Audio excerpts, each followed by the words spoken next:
राम राम दोस्तों, आज हम आपको हनुमान जी के बालपन की कथा सुनाने जा रहे हैं। हनुमान बाल शिक्षा एवं शौक। हनुमान जी के धर्मपिता वायुदेव थे, इसी कारण उन्हें पवन पुत्र के नाम से भी जाना जाता है। बचपन से ही दिव्य होने के साथ साथ उनके अंदर असीमित शक्तियों का भंडार था। बालपन में एक बार सूर्य को पका हुआ फल समझकर वो उसे खाने के लिए उड़कर जाने लगे।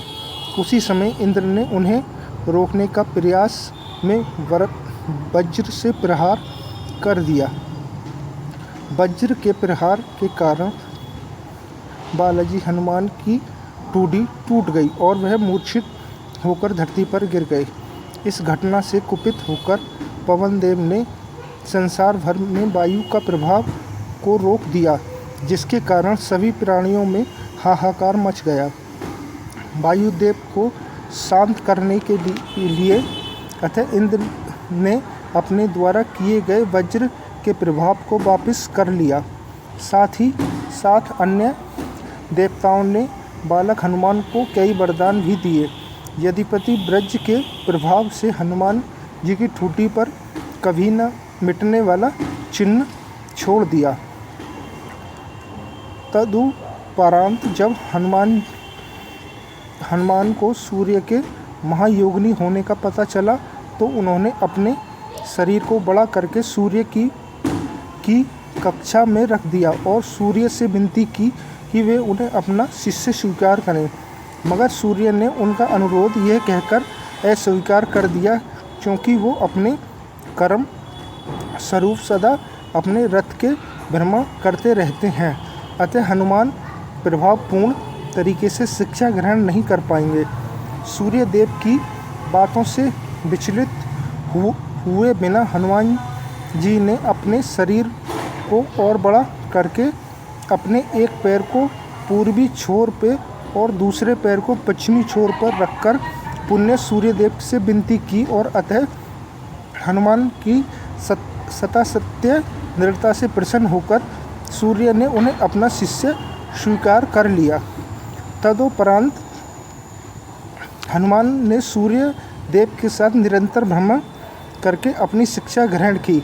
शिक्षा पूर्ण होने के उपरांत हनुमान ने सूर्य देव से गुरु दीक्षा लेने के लिए आग्रह किया, परंतु सूर्य देव ने यह कहकर मना कर दिया कि तुम जैसे समर्पित शिष्य को शिक्षा प्रदान करने में मैंने जिस आनंद की अनुभूति की है वो किसी गुरु दक्षिणा से कम नहीं है।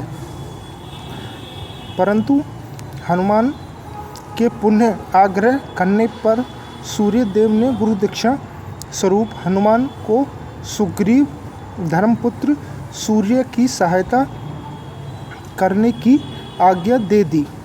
हनुमान की इच्छा अनुसार सूर्य देव का हनुमान को शिक्षा देना सूर्य देव के अनंत अनादि नित्य अविनाशी और कर्म साक्षी होने का वर्णन करता है। हनुमान जी बालपन में बहुत नटखट थे। वो अपने इस स्वभाव से साधु संतों को सता देते थे बहुधा और उनकी पूजा सामग्री और आदि कई वस्तुओं को छीन झपट लेते थे। उनके इस नटखट स्वभाव से रुष्ट होकर साधुओं ने उन्हें अपनी शक्तियों को भूल जाने का एक लघु शाप दे दिया।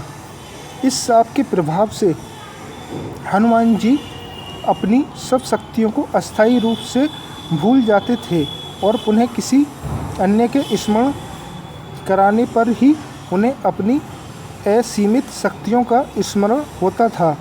ऐसा माना जाता है कि अगर हनुमान शाप रहित होते तो रामायण में राम रावण युद्ध का स्वरूप पृथक भिन्न न्यारा ही होता। कदाचित वो स्वयं ही रावण सहित संपूर्ण लंका को समाप्त कर देते।